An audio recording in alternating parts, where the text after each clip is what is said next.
What is up, YouTube?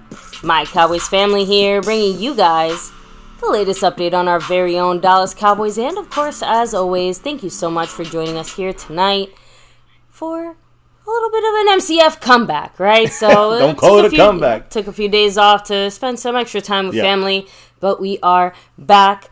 Slightly later than planned due to, family staying in town a little bit longer than expected. So we had a nice, pleasant surprise. Yeah, we got that. And, so we, took an extra bonus night off last night, but we said we're going to give a jam-packed catch-up stream of the entire week of news, info, and updates. And, by the way, you said the latest. Yeah, we definitely are the latest kickoff time for, I think, any Cowboy, live streamers out there. So welcome to the Late Late Show here, as we kick off a new week here at My Cowboys Family, right? Because, again, we got a champion in the house and some representation to shout out here as we're kicking off our first stream of the week.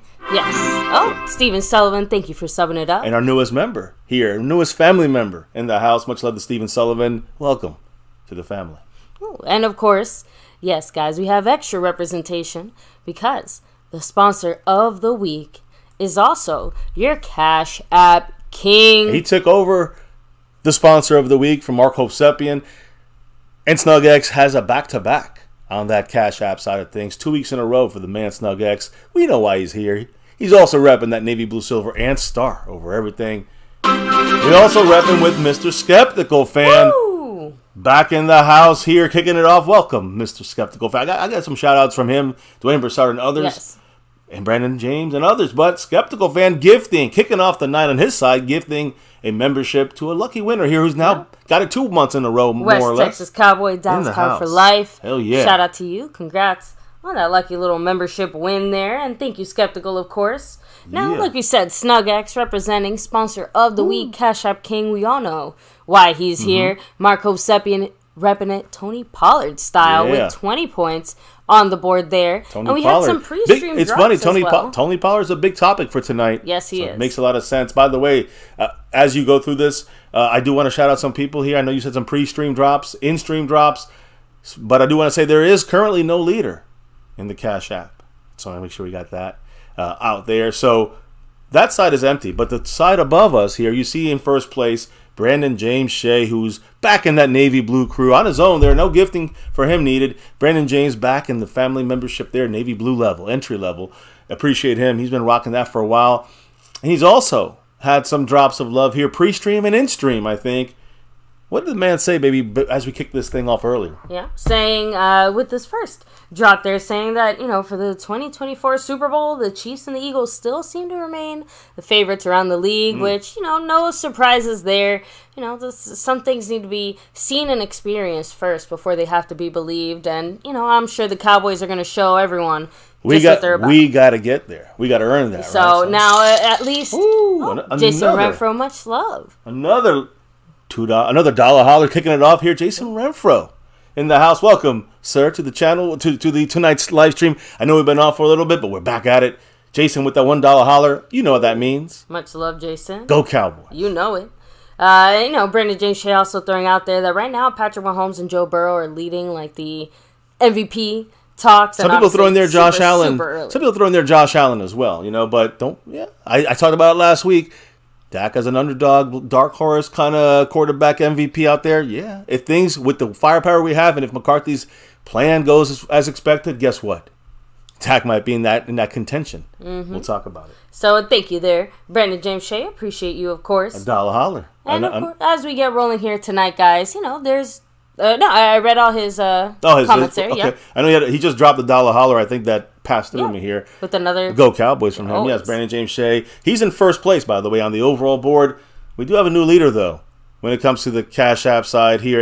I know we got a couple of people to shout out, but in stream right now, Jason Renfro dropping $1 holler in the Cash App and taking the lead there on top of the board. He's just visibly demonstrating some of the ways you guys can help support the channel. Much love, Skeptical Fan. He dropped a gifted membership. Of course, you guys dropping the super chats there. Jason Renfro with the Cash App. Money sign MyCowboysFamily. But you still have the Venmo at MyCowboysFamily. PayPal, of course, and the regular Streamlabs link as well, which lets your comment show up right here on screen. Also, I actually going to add this one last comment. We don't have that showing up there. But I will say this, maybe the thanks button.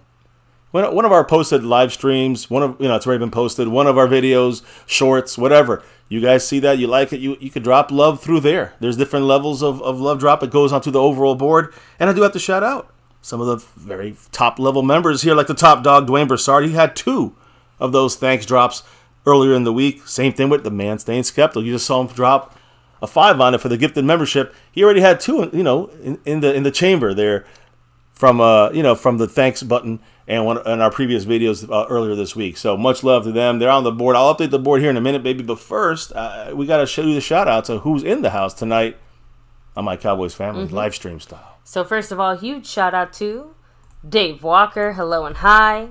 Nate Rosario. What's up? Scorpio representing. Much love to you.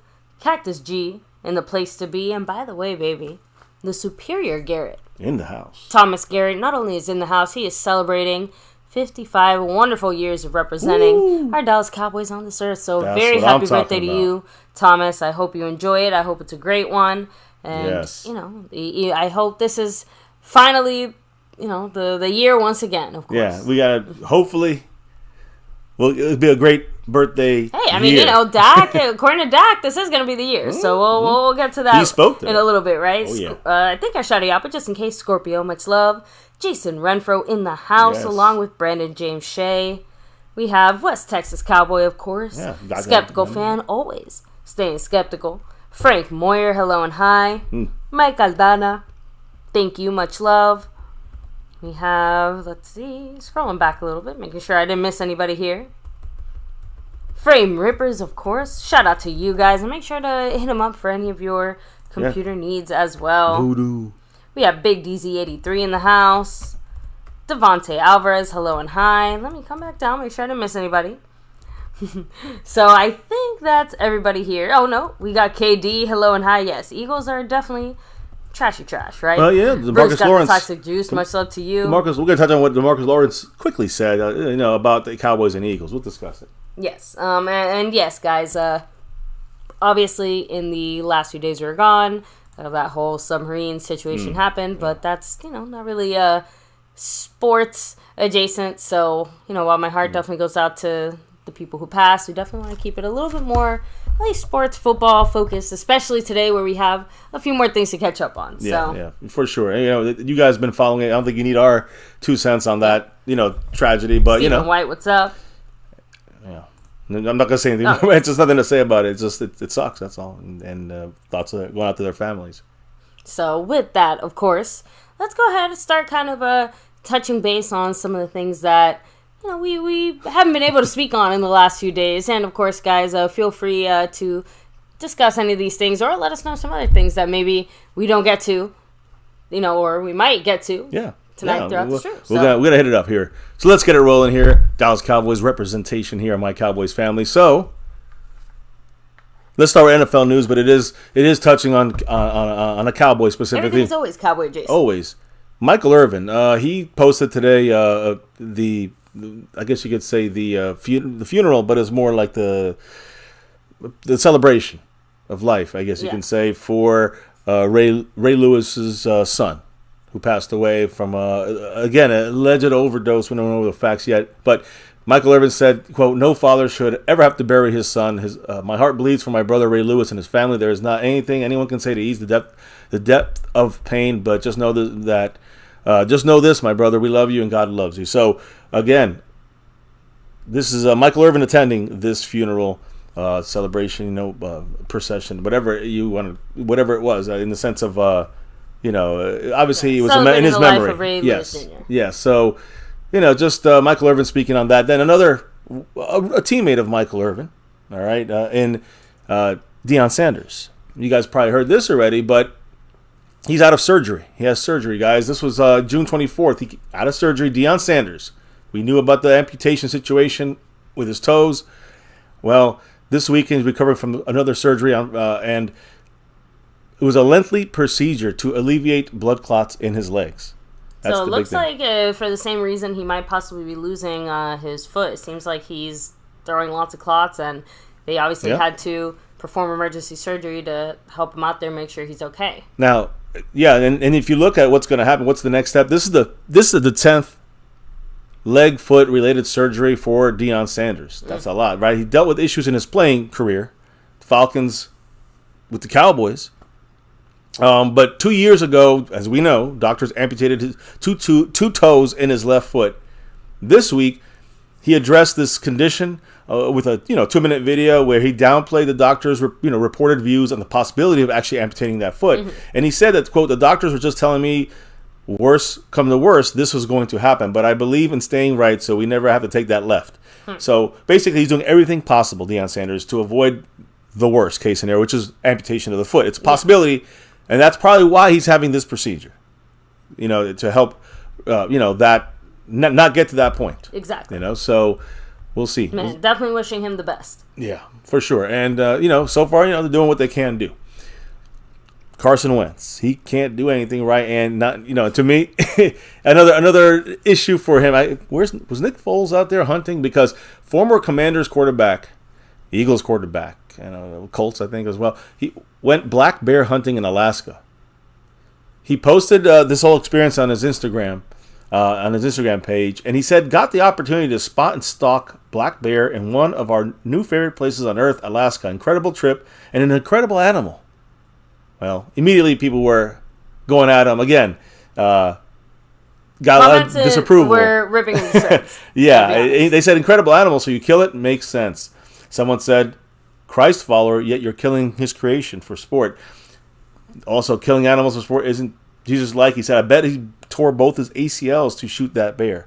There's a lot of people out there commenting on this thing. Dead like your career. Someone said unfollowed. Bye.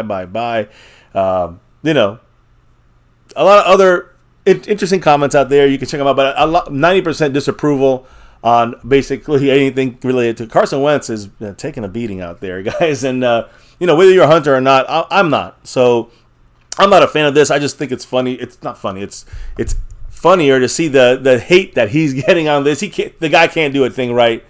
I don't know. Help me out. No, I mean, personally for me, I think it's more of a situation where obviously, like you said, we're not really on the up and up when it comes to hunting. I know some hunting is definitely, necessary. I'm not really a hunter. I'm not really into it. But it does feel like a damned if you do, damned if you don't. But at the same time, it does make me a little bit uncomfortable to see such a majestic animal taken down by such a schlub. Sorry. Yeah. No.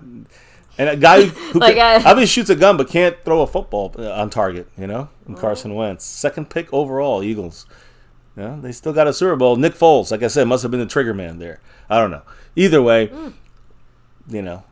Exactly. So Scorpio said, if the bear kills someone, that's different, but to kill for fun is wrong. You kill to eat. And that's what I'm saying. I'm not necessarily They're killing for sport, not even to eat. Obviously, hunting for actual, food consumption, especially animals that actually do need to be culled because, population control in certain areas, depending on the animal. So, but I don't know. Like I said, this is definitely, I think, what we would consider more like trophy hunting. Yeah, it's sport. Yeah, it's there for sport, not for meat, not to survive, not for protection, self-defense. Population control or something like that. Right, something that you need for humanity. For example, I know LB has talked about this before where, it's not like, he necessarily went crazy hunting or whatever, but he had to learn how to hunt because he had to hunt down wolves that roam on his property and stuff. And I know he's done other types of hunting and stuff like that, but, I do think that there's certain levels to this, but at the same time, like I said, just seems like he can't really do anything proper.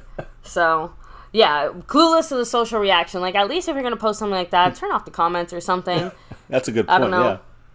So, I don't think it takes a social media genius to figure that one out. So, Shayna Lee Olsen, what's up? Much love. So, Cactus G definitely have a point there. So, we'll move on from Wentz those dopey situations. Wentz the bear we're definitely killer. Rusty. We can't miss as much time again or something. Yeah, I know. The Bears, the Chicago Bears, I think they're 0-4 against Wentz.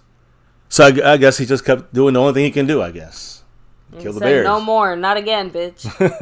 Well, no, I mean he's undefeated against them. Carson, he's so the Bears like, oh no, not again. So Wentz, the only team he could beat was the Bears. So, yeah. Oh, no, not again for the Bears. Correct. Yeah, so speaking of, oh, no, not again. Yeah. Guys, you remember Las Vegas Raiders wide receiver Devontae Adams? He was walking off the field after, I think, the Chiefs lost. And he shoved a credentialed media worker. It wasn't Kansas City. After that game against the Chiefs. And they were filing charges against him. We knew we had talked about it earlier. Those charges had been dropped officially. So he doesn't have to face any of those consequences. We heard about McCarthy's situation as well. I think the cameraman kind of tried to go after him as well, and those were dropped as well. So, I think they were dropped. The point here is the Vegas Raiders, star wide receiver Devontae Adams, he's now, clear from that. At least I don't think he's going to face suspension from the NFL. But we'll see, I guess. You never know. Update as well on Tyreek Hill. Now, we were gone. Tyreek Hill was beat up some guy, basically, in Miami. That's what happened. It was a fight. And this victim of the alleged assault today came out saying that he was going to press charges against Tyreek Hill. So the thing people are concerned, or not concerned, but feel that the NFL is very hypocritical about is the fact that, well, for example, and I know these are the rules, but Calvin Ridley lost an entire season for gambling. You see other situations of question. You could say Zeke and what he lost when he was accused of something that I think has been a lot less proof against him than compared to something what Tyreek Hill's history has been. Well, he has 3 separate assault situations, right? He had one now against this guy. He committed assault against this man. He, of course, has also been in trouble in the past, accused of assaulting women, and also his own child, as we know. That's the big one. We definitely know the kid had a broken arm. The girlfriend or the wife took, the mother of the child took the fall for him. It sounded like it was both of them. NFL did not suspend him for that at all, guys. The NFL they take assault and domestic violence seriously. They have not really ever they've never given a suspension. I don't think ever. Yeah, and remember, if the barrier for being suspended is conduct unbecoming, that's a very wide range of situations there. And Tyreek Hill now has his name next to several kind of domestic situations or violent situations. So, is the NFL just going to sit there, keep twiddling their thumbs and wait until what exactly? So, I do think they kind of have to suspend him now. If you are sullying the shield, which is what they felt Zeke did, then why wouldn't you at least once already have suspended Tyreek Hill? This has to be a time now. It's got to be. This is 3 separate, different groups of people and situations. I'm assuming he's going to get some kind of suspension by even if he's not guilty, even if it's dropped, making the NFL look like they're not doing anything about this. Exactly. And over again. There's a third different situation, at least. So, anyways, that there you go, guys. That's NFL kind of news. Now we're going to go to Cowboy-centric news here. I'm going to go with Tyler Smith, the rookie. Second-year guy. I see. I'm behind, guys. Rookie from last year, of course, Tyler Smith. I mean, again, what a surprise. Again, he was only just a rookie 3 weeks ago, so it's okay. I'll forgive you on that thank you. But again, he back to his hometown today, hosted a free football camp in Fort Worth. About 140 kids were there, ages 8 to 16. And he spoke a little bit. He's not a very loud speaking guy. He don't really he's not out there in front of the cameras too much. Doesn't really talk too long. But he discussed being an example to local youth since the Cowboys did drafted him last year. He said again he basically what he did with the kids, led campers in drills. He signed a bunch of autographs, of course. So Tyler Smith getting used to he being that guy on the stage, being a Cowboy front and center. Doing some great things. I think it's easy to forget how much media attention the Cowboys get.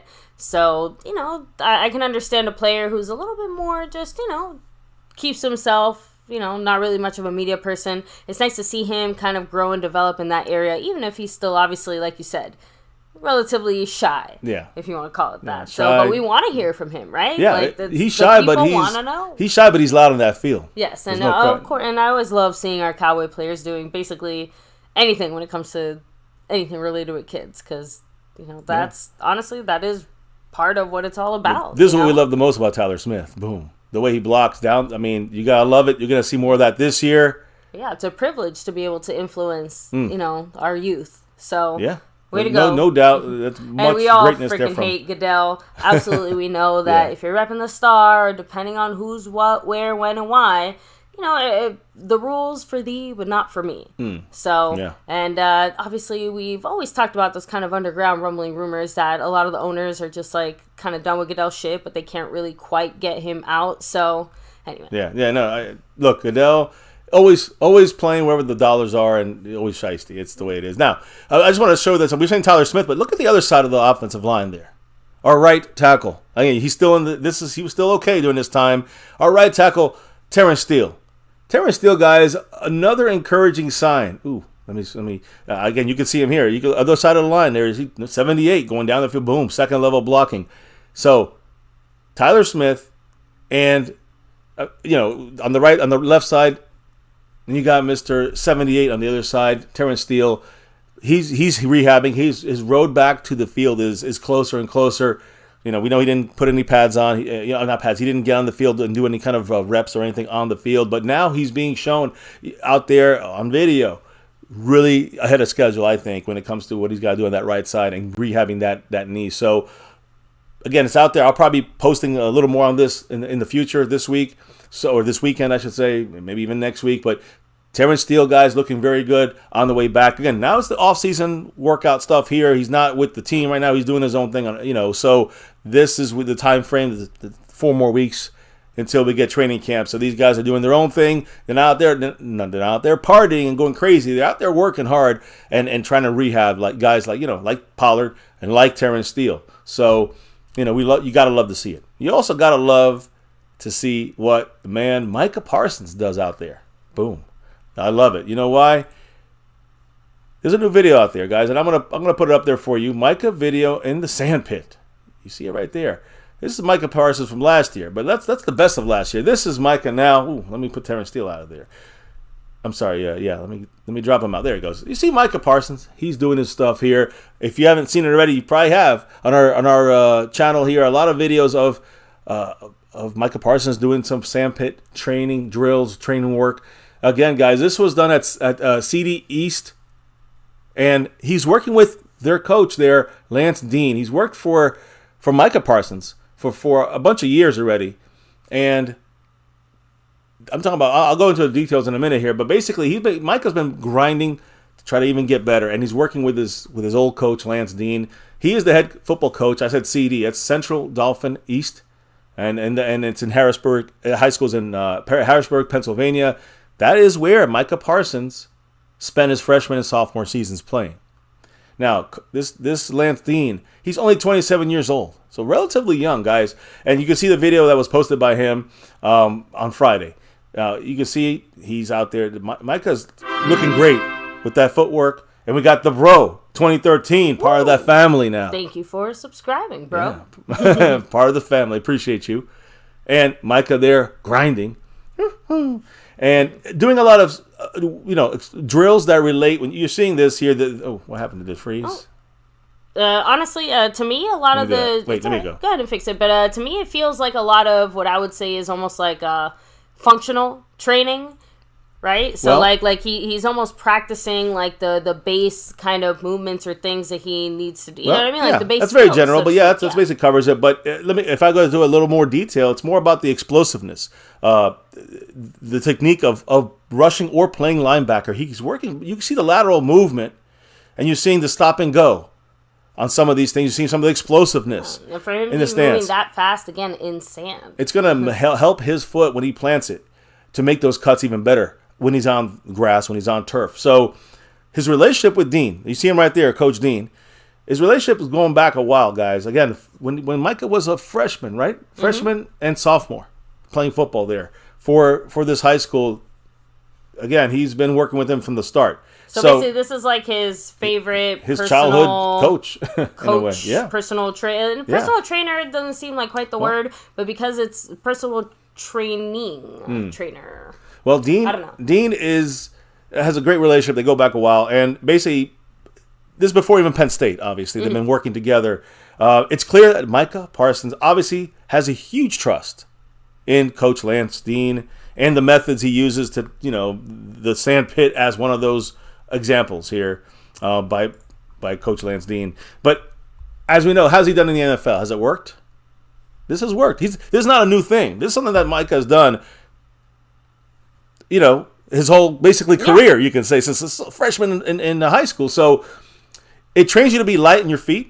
You see the lateral movement there. It also trains you to be solid when you have explosiveness. You're on a burst.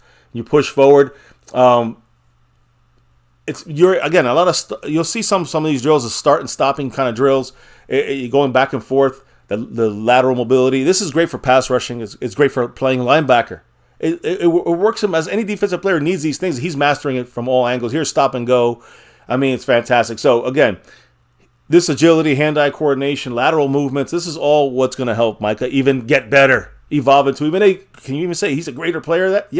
He can still get better. And even though eliteness has a high price, Micah is putting in that hard work. He's grinding right now, and I think he's going to have another dominant year. I know that's my question in some of the shorts that I posted in this video, so check it out. Let me know what you all think on that. Any quick comments on Micah? No, I mean, honestly, just what he's doing alone makes, I think, most of us feel like he's going to look better this upcoming year.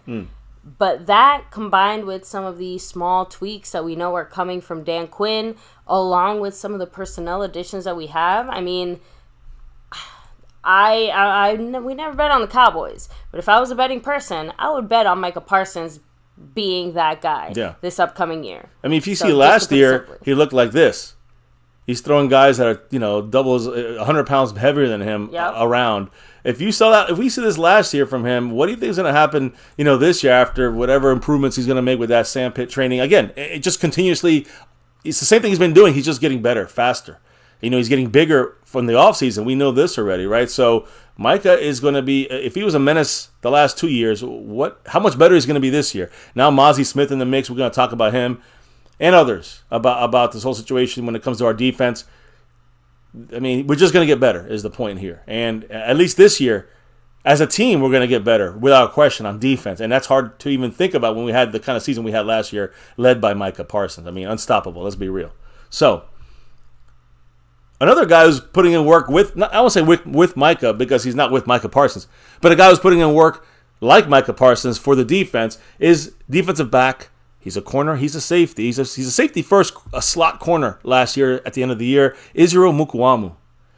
He's right now, guys, really a month out from training camp. He's working hard. He posted some video on this. Dan Quinn, last year unveiled his ability to create mismatches on our defense. Dan Quinn loves doing that. And using Israel Mukuamu, you're going to see a lot more of him this year, in my opinion. So Israel is doing a lot of stuff that shows pad level kind of a slot corner style of DB coverage. You see, he's working on this. He's working on having steadier feet.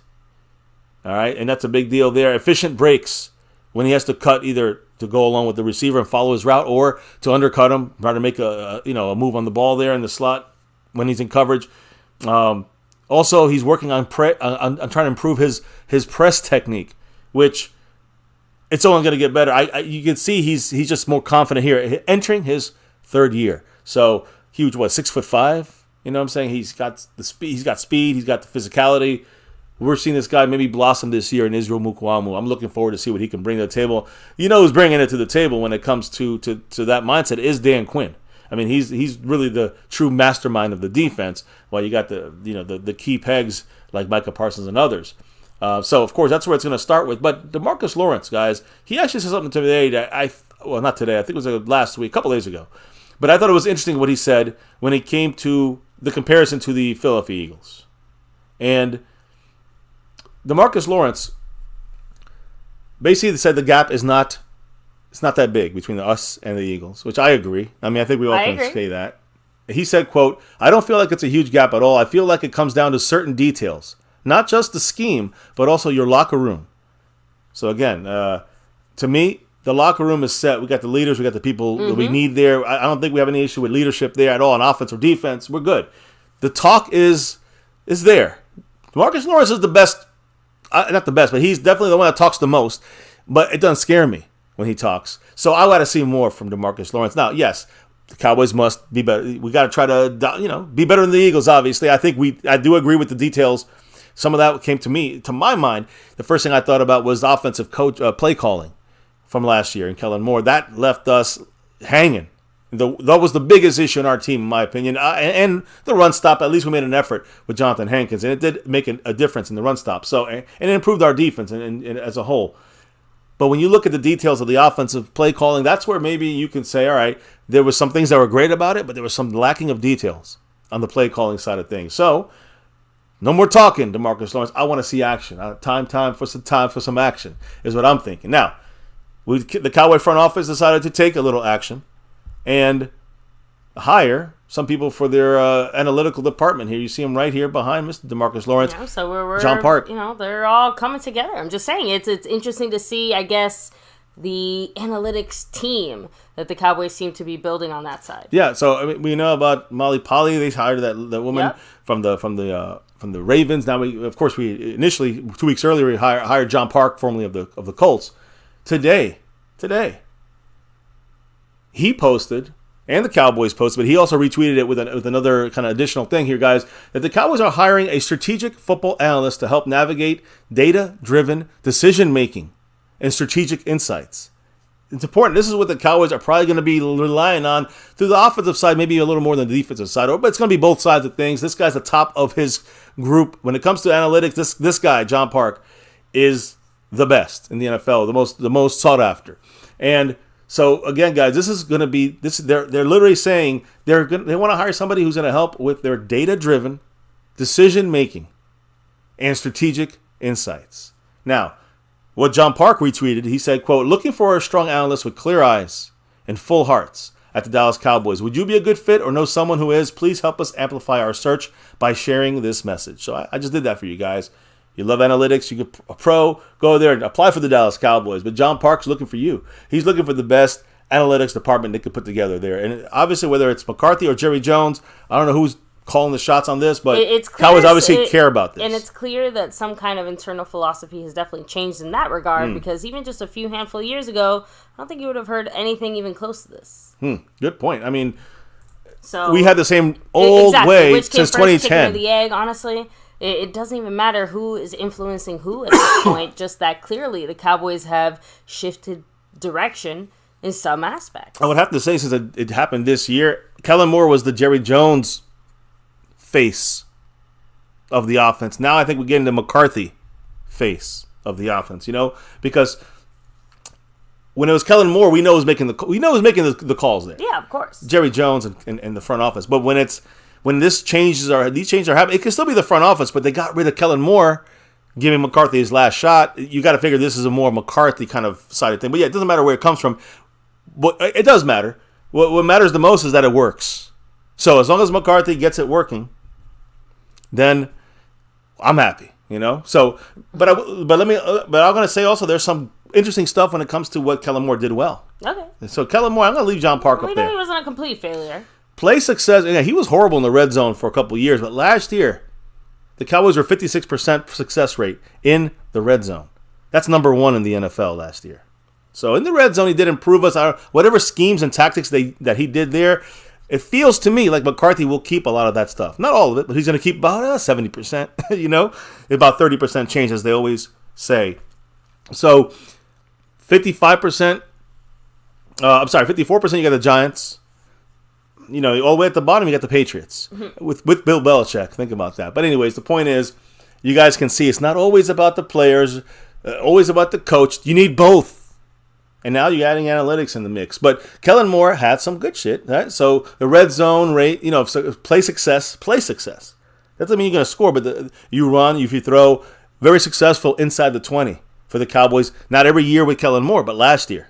So the Cowboys probably keep that. I'm sure the analytics department, led by John Park, is going to say, hey, you know what? Let's keep that. Let's keep that stuff. That seems to work. But it don't work. It didn't work outside of there. And we're going to talk about Dak Prescott a little bit more. Maybe this weekend I'm going to try and maybe post some video here about Dak's interceptions and where Kellen Moore failed us most of the time, or the receivers. But it was, it's not an excuse. It's a kind of film study and breakdown. So we're going to dive into that a little bit more. But a lot of that was left out hanging, whether it was the receivers dropping the ball, like Noah Brown, or running the wrong routes like CeeDee Lamb. Sometimes Dak Prescott made some tight window throws and bad decisions. But why? And when you look at it, it's obvious that it's just some route. A lot of it was wrong route running. A lot of it was bad play calling, and some of it was also Dak Prescott maybe should never have made that decision. He didn't go through all his reads. So everyone here is to blame. But now I think we got everything working. When you got the offense coached better, play calling is better.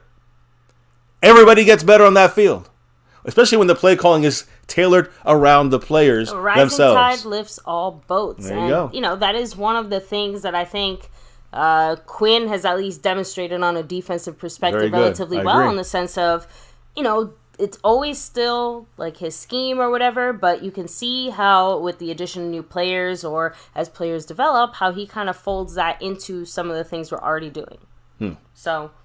And again, I think that when McCarthy is very, very eager to grab the reins of this ship. Yeah. No, and I'm actually going to go into McCarthy in a minute. Let me slow down for a second. We're still rusty here from our 5 days off of MCF. Yeah, Bruce got the toxic juice. I think that's a great way to put it. He said, so basically the Cowboys seem to be getting with the times. Yeah. We finally brought something from our front office into our... current timeline. So, we're firmly in 2023. So yeah, and I think that that is, for anything else, not sure yet. We have to keep exploring. I think it's a good step, obviously, but they're listening to McCarthy, or they're allowing McCarthy to do his thing. They're doing it with the best. They're doing it with the best money can buy, and he's got the best two people, analysts in there, Malapalli and Parks. And Park and Malapalli, that they're going to, they're gung-ho about this. We know what Malapalli said about the running game. She was talking about that the running backs are more important than she first thought, analytically speaking. I'm not saying we're going to go run crazy. I'm just saying they might favor the, maybe a little bit more of the upper echelon running backs, maybe sticking with one of those, that's a difference maker. I think it's more about how you use them. Use the running backs, like a Tony Pollard. I'm going to discuss this tonight because Tony Pollard's a big part of our discussion here tonight and the running back room. But anyways, I'll slow down, baby. Hit up the chat and make sure you remind everybody what to do here. Yes, of course. Take a second, hit like, subscribe, hit that notification bell. You guys can follow us on all social media at MyCowboysFamily. And of course, hop in the Discord. Link for that's in the description box down below. Yeah. But yeah, Bruce got to talk to Juice said basically the Cowboys seem to be getting with the times. So yes, we finally have modernized. I know I hit that comment up. Devontae Alvarez, what's up? Frank Moyer said, give me stats over analytics. Anything. Yeah, stats are a level of analytics, I guess you can say. Just, it's not as data-driven, usually. You can say. It's more on just plain stats. And plain stats don't explain everything. I got to say both have a role. Yeah, statistics and analytics play a role in figuring tendencies and other things out and where things work better. And work better against other offenses or against other defenses. you break down both sides of the things there. You got to use both things. Stats are too simple. You got to go a little deeper, I think. But, you don't also want to go full analytics. You never go full analytics. So, you want to make sure you got a good balance. And I think the Cowboys are trying to establish that. But if you're going to do it with the analytics side, you're going to have, when you reach for analytics, even if you balance it, you want to make sure you're reaching with the best. You don't want to reach with just good enough. Even if it's 50% of your game plan, you still want to put 100% into that department. So, anyways, anything else maybe before I keep it rolling? Devontae Alvarez said, I don't believe nothing that Mike McCarthy says until I see it in action. Well, I think that we're starting to see a little bit of Dak rolling out. I think we're seeing a little bit of Dak, of the movement of the offense, of hitting with the Brandon Cooks going deep, stretching the defense a little bit. You're seeing what McCarthy kind of has said he wanted to do. These players and the way they're being used in the little limited practice, it seems to go the right way. But yeah, I agree. We got to see all this stuff hit our eyeballs when it counts, not just in training camp for 2 weeks and then switching it up. Mm-hmm. So I agree. So Scorpio said we didn't need analytics in the 90s to win Super Bowls. Well, no one used analytics. So everyone's on that same playing field. Not everyone uses analytics, and most of the teams that have won have used a lot of analytics. I'm just saying, that's. But it's interesting in the sense that it does seem like we have a theme here, right? Like they're all hired here for probably a specific focus or something like that. Like you said, well, obviously the Cowboys are changing things up, and we're all just kind of watching to see, how exactly those changes are taking place. Analytics seems to be, the big turnover situation currently. Mm-hmm. From a front office perspective. Yeah, while I agree with that, I also think that, the way the Cowboys are going about this is let us, whatever their strategies are going to be, it has to match what our team has. So it's kind of like you got the marriage of these new analytic people. And that's the thing I think about these guys and girls, ladies and gentlemen that have been hired by the Cowboys. But those, I think that by bringing these in, there's no salary cap for analytics department. There's no salary cap for coaches, let's say. There's no salary cap. So if you're gonna maybe lean a little bit more on the analytics, and that's important to your team, however you slice it, invest the most into it when there's no cap. Jerry Jones got the money, guys. Don't let that's simple. Yes. There's no cap on it's not like analytics. He has to break open his personal piggy bank for any of this. He does have to. He's breaking his own. Well, he's not breaking his piggy bank, but he is putting his own money into this. But it's all his money. Right, I'm not saying that. I'm just saying it's right. He's not breaking the bank for and going broke. And not only that, but I'm trying to say, no matter how much you're paying Park, no matter how much you're paying Malapalli, no matter how much you're paying these analysts, all their salaries put together is a tenth of what Dak is getting paid. So I'm just trying to say, it ain't Jerry Jones. This is like nothing to him. So throw in the most money you got on this with no cap. And he's fine. Yeah, he's still on the yacht. He's got his yacht and multiple homes, who knows where. So I'm just saying, if Jerry Jones is serious about trying to win a Super Bowl, and the coaching staff or whoever, or you believe in it as well, that you want to invest more in the analytics department, and why not get the best? That's what Jerry Jones did, and I got to give him credit on that. That is something to be, whether we use it a lot or don't use it a lot. I'm excited to see that tree bear its fruit. Yeah, well, that's where we're going to see, hopefully, Park and Malapalli do whatever it is behind the scenes that it's going to be important going forward with our team. Whoever is at the coaching position, whether it's McCarthy, whether it's Dan Quinn or somebody else, these analytics people are going to be key for the Cowboy organization going forward. And we got two of the best. So, anyways, now I do want to go. We're talking about coaches, baby. Mike McCarthy. Real quick, not really much on him today, but it's going to lead to Dak Prescott. Because we just talked about a little bit of the analytics, the first down, the red zone stuff with Kellen Moore. McCarthy's biggest challenge for the Cowboys offense this year. We talked about the changes. What about the biggest challenge? Well, you dive into the analytics when we talk about Park, and Malapalli, right? The next couple of months, guys, training camp, preseason, even into the regular season, are we going to see the 30% change? Are we going to see it it's going to be that obvious and that easy to see? I think it will probably take a few weeks for us to really see it come through.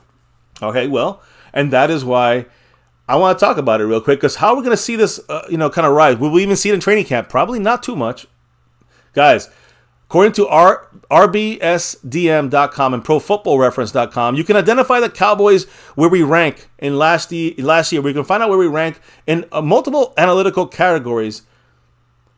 And you got to look at the first and second downs.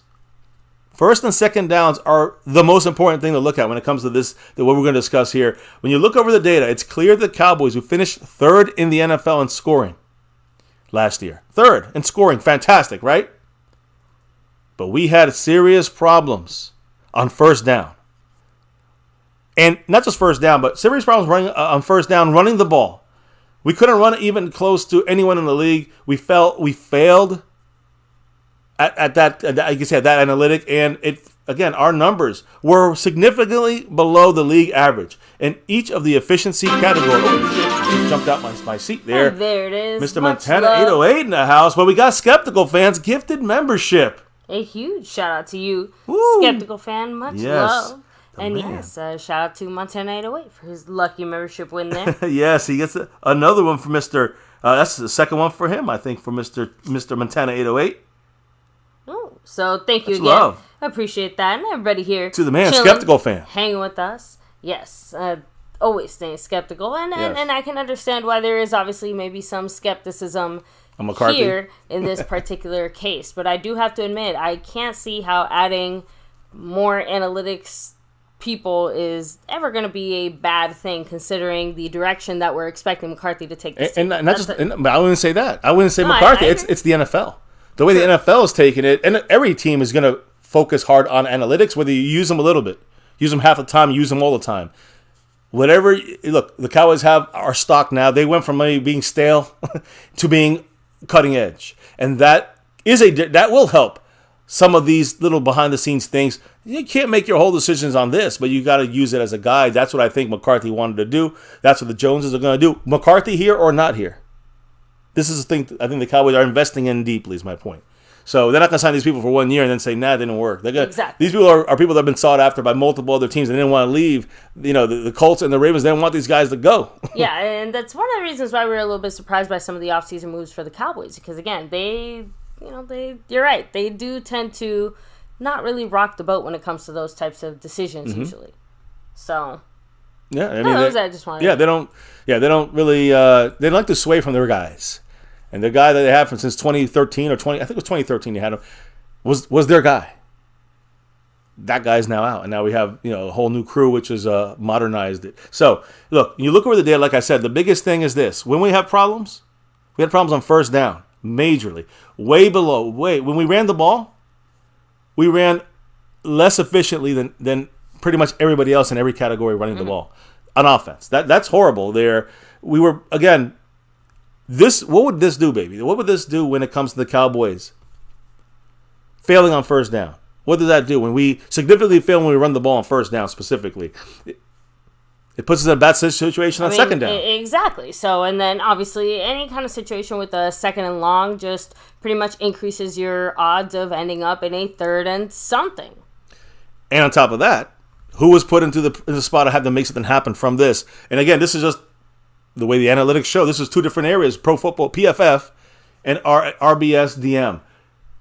You can see it obviously when you look at these numbers, and it puts your team in a poor position on second down and third down. It gets sometimes even worse. So this forced the quarterback mainly to have to be a hero on a second down pass, have to be a hero on a third and very long to convert a first down. Not just to get a couple yards, to convert a first down. So heavy failure with the Cowboys on first down and also second down is what put the Cowboys offense in a difficult situation for those third downs that caused some turnovers. Now, look at Dak Prescott's air yards per attempt and how he ranks among quarterbacks with 100 plays on each down, like first, second, and third down. On first down, he is 27th on first down, 6.3 air yards. That's 27th in the league. On second down, he overdid everything, and he's 7th in the NFL with 7.8 yards on second down. So he had one of the better second down. He had to make things happen on that second down because we didn't have a lot of good second, and it was usually 2nd and 9 or 2nd and 8 a large percentage of the time. Third down, we had a lot of third and longs this past season. 11.3 air yards per down. Guys, that's second best in the NFL. Dak had to save the offense when it was predictably stale specifically running the ball predictably by Kellen Moore. If McCarthy, and this is the key, if McCarthy can put a heavier emphasis on being successful on first down this year, that could be the biggest challenge for this team. We have to find a way to be more successful on that first down. It's very important so we can set the team up, the offense, whoever, the play calling. You can set it up better and not have to risk so much on second down, third down, and put all the reliance on one guy. Exactly. There's ways to manage some of that risk, right? Yeah. You don't have to put all your eggs in the same basket. As Cactus G said, it puts us behind the chains. And you never want to be behind the chains, trust me on that. So the point here is if we can put a better emphasis on those first down call, 30% change, maybe we get a little more running, I say run and shoot. But that's basically West Coast a little bit. Mm-hmm. Using the quick throws on first down, we get a quick, easy catch, and you get 4 yards. That's a good play. That's a successful first down. If you roll Dak out on first down in the play action, roll him out to the right, and he can run for 4 yards, that's a successful first down. Run 4 yards, not rolling over people, guys. I'm talking running the ball out of bounds for an easy 4-yard gain. Or sliding for a 4-yard gain. Sliding forward, just a little, okay, take a knee, bang, you back up. Guys, it's the play call. 2 seconds, you throw it, or you break pocket. That is what we know has definitely been happening already when it comes to these, to the play calling, so far into this very early season. So if he's able to do that on first down, the Cowboys will improve the ability to get positive results early in a series of downs. And it will make the Cowboys more consistent. And if we're more consistent, we're going to be more explosive. With our firepower we have in this team, come on. So Mike McCarthy, guys, he called the plays for a previous team in the NFL called the Green Bay Packers. Mm-hmm. In 2018, the last time he did call the plays there, he finished 7th. In EPA per play, and 3rd in success rate on first down. Mike McCarthy knew, again, we know he had Aaron Rodgers, but like I just said earlier about Belichick, and he's kind of failing right now on the offensive side of things. McCarthy, it takes two. I think the coach and the quarterback, and Aaron Rodgers and McCarthy. But the point is, in 2018, where they weren't that great, that's the last time he was play calling. He was running the plays there. 3rd best in the NFL on first down. If we are 6th best, 7th best in the NFL on first down, with the play calling offense, running or passing, first down gets better. This team on offense will become elite on offense. I believe it will be one of the top teams. Elite. Let me not say elite. I don't want to jump the gun. A top 10 offense. That's all we need. A consistent top 10 offense. We don't need a number 1 scoring team. We need an overall complete offense, top 10 style.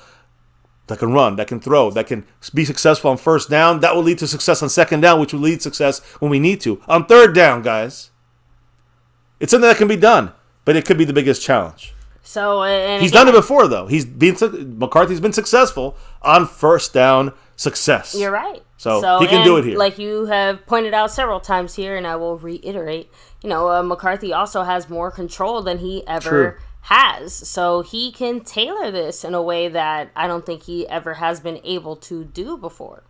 So consider that as well. Skeptical fan, I would love nothing more than to sweep the East and take out the trash right where it belongs. So Cactus G throwing out there, really hoping Dak can run better this season. He's had some issues even just handing the ball off. Looks like he could barely get it in there. Yeah, I disagree with the barely part, but I do think that Dak Prescott, he's been always very mobile. I didn't see much of a problem other than the year he came back from the injury. It was a little bit. They had a little more, kid gloves with him, right? They didn't see we know Kellen Moore shut down the whole running ability for Dak just to be extra secure about his ankle. So if you talk about that year, okay. After that, I don't see any problems with Dak and putting it in there. I disagree with you on that one, but I will say this. The idea is to move Dak around, let him be a little more mobile than just be a statue back there, like Kellen Moore had him, having to wait for the read, wait for the receiver to make the right read, because the receiver could screw it up half the time. So Dak had to adjust there, and he's in the pocket getting killed, getting pressured. By the way, 28th best pass blocking offense last year. That doesn't do your quarterback any help, no help from the offensive line when it came to pass protection last year. So run blocking, fantastic. Cowboys' offensive line was very good, consistent. Pass protection, far from it.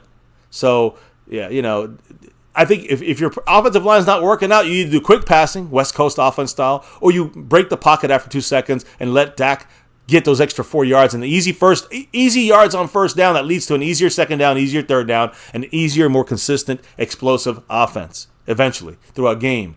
And that is the key. I think that's going to be a key. It's a hurdle, but I think we can do it. We've seen McCarthy do it previously.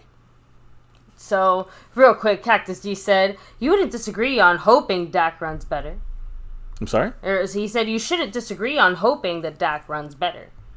So, well, I agree that Dak. I think Dak runs better. I think he runs better than he did in that 1 year after his injury. Running better doesn't necessarily mean running more, which I think there is obviously a clear distinction there, right? We want to see, better called quality plays or more successful plays when they are called. So.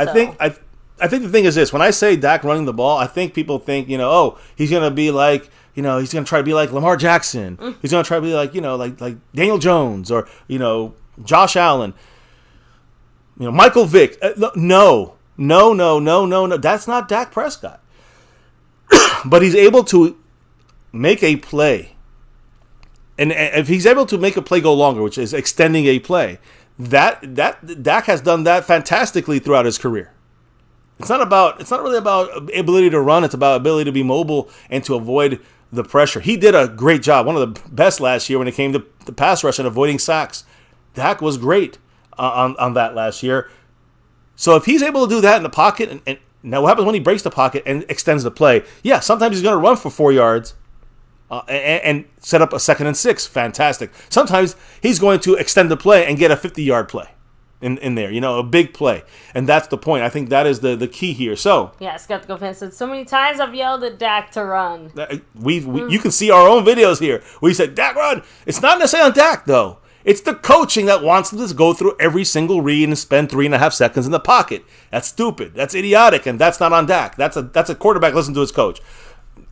It's on the coach. So when you review the interceptions, we're going to talk about it in the next couple of days, probably for the next weeks or so before we get to the kickoff of training camp. You're going to see all those interceptions from last year, guys, from Dak Prescott, in the Kellen Moore offense. Most of them came on aspirational third downs. That means third and long as shit. You'll see. I'm not just going to say it. You guys will understand. It's also come on at the end of a half. Kind of forcing the ball a little bit farther down the field. So, yeah, you're going to risk the risk of interceptions go up. And sometimes, of course, Noah Brown is there and drops the ball, and it goes into the hands of a defender. Or Peyton Hendershot drops the ball, and it goes right into the hands of... I mean, come on. Some of these are... Some are on Dak. Some are on the play call. Some are on the receivers running their routes. Gallup, you had some bad routes. Dalton Schultz, CeeDee Lamb. Just saying that Dak's decision making on some of them, it's not. People say it's on Dak. That's idiotic. It's not just on Dak. So when you see the way that the Cowboys were on 3rd and 16, 3rd and 27, and they had to go force the ball down the field, I'm just saying like Dak had nowhere else to go on a lot of these throws, and then sometimes he would make a bad decision, try to force the ball into a triple coverage because that's what Kellen Moore said you got to do, and nowhere else was open. I'm just saying, that's the big play you got to go on 3rd and 27.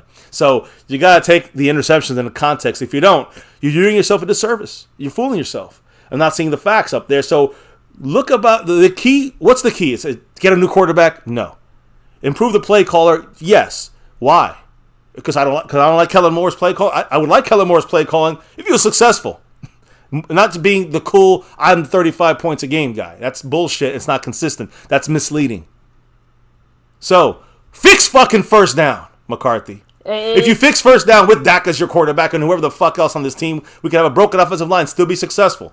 If you fix first down, that's the biggest thing that we can do to help this offense going into this year. Yeah, I was just about to say, I'm like, it's something that seems so small in hindsight, right? But in this case, man, it definitely looms large over the big D. So, and honestly, there does have to be some kind of balance because that's actually one of the things that I am looking forward to seeing, how McCarthy kind of handles a lot of that running stuff now that he has a relatively solid situation at the running back spot along with a hopefully okay O-line, which is one of those things where we either had one or the other, but never both. So you have to adjust. You have to adapt. Have both. You have to adjust and adapt your offense. If you have an offensive line that's not great at pass blocking, you got to get the ball out quicker. You just can't have your quarterback stand there and waiting to get sacked. Jason Renfro, he ain't waiting to get sacked. He's got a dollar holler on it. And a go Cowboys. Much love to Jason Renfro. Jason. Mark Hosepian, who's had the domination on that stream boss maybe for 14 weeks now out of 15. Down to 17 points. That's there to be gotten. Mark Hosepian holding on to that. Jason Renfro in the lead in the Cash App. And, on that board. I think in 4th place right now on the overall leaderboard. So, now, Cactus, you did say running off script has to be the part of Dak owning the offense. And that is part of it. That is the point. I think McCarthy said, Lenahan never had you own the offense. Garrett never stepped in and said you own the offense. They wanted control.